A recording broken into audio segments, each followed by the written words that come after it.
olive oil. Extra virgin or regular olive oil is okay, and a pat of butter.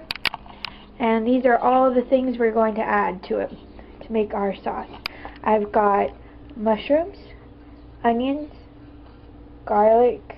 This is 1 sprig of fresh thyme and 1 sprig of fresh rosemary. This is the rest of that onion almost, so that's probably about a half a cup, quarter cup. This is probably a good cup. And that's 2 cloves of garlic, large cloves. These are 2 14.5-ounce cans. I usually use a big 28-ounce can of whole tomatoes, but this is what I have is the petite diced. They will work just as well.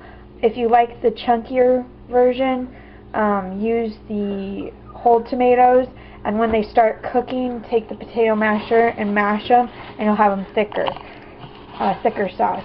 I've got some oregano, some crushed red pepper. I'm just going to use a little bit of that. And then I have some sun-dried tomato paste.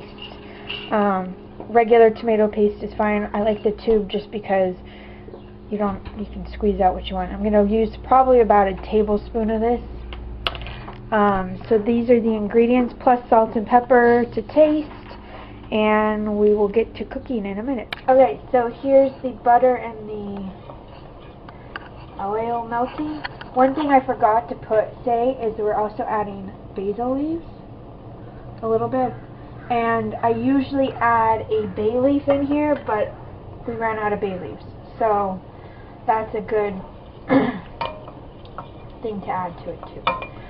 So once this is all melted, I'm going to put the onion in. I'm going to turn my heat down to about medium and take my onion and put it in. And we're just going to slowly saute them. So my heat's not quite up to temp, so I'm going to leave it high for a few minutes till it starts to sizzle, and then I will turn the heat down and let them sweat. At this time I'm going to add a little bit of salt to help them do the sweating, so just a nice sprinkle of salt over the top. Just mix them up and let them go to town and do their thing. Okay, so now I'm going to add the mushrooms and the garlic to the party. And then I'm going to add a little more salt to help break those down, get the moisture out. Stir those around, and once these get all soft, we'll go to the next step.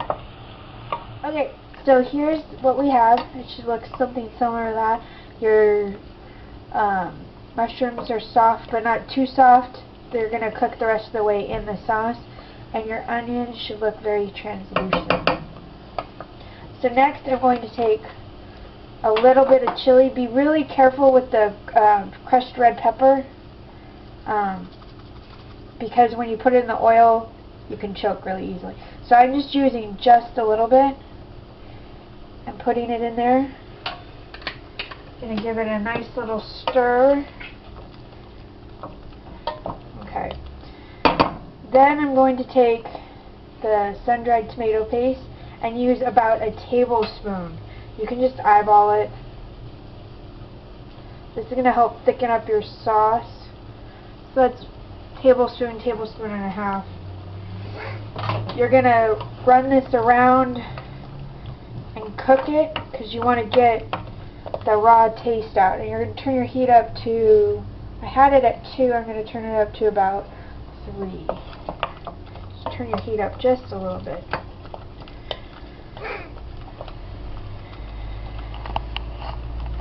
Okay.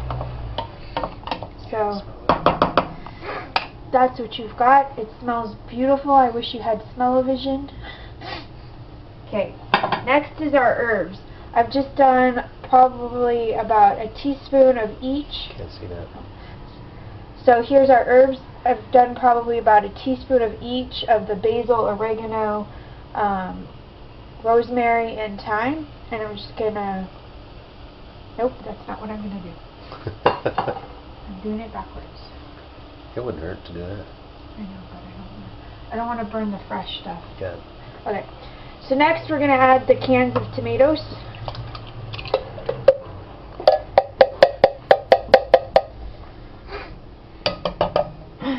I found that making your own tomato sauce, it's really just tasting it as it goes to see what flavorings you need to add and not, you know, too much of. And if it gets too sweet, you can always, don't worry about it, you can get it more savory by just adding more pepper or spice to it. And if it's not sweet enough, you can always add a little bit of sugar to make it sweeter. So at this time, I'm going to add the rest of the spices. There's about a teaspoon each of the thyme, rosemary, oregano, and basil. And if I had the bay leaf, I would put it in now. So just put that in. Stir it all around. Keep your heat low because we're going to cover it in a minute. Now is a good time to add your salt.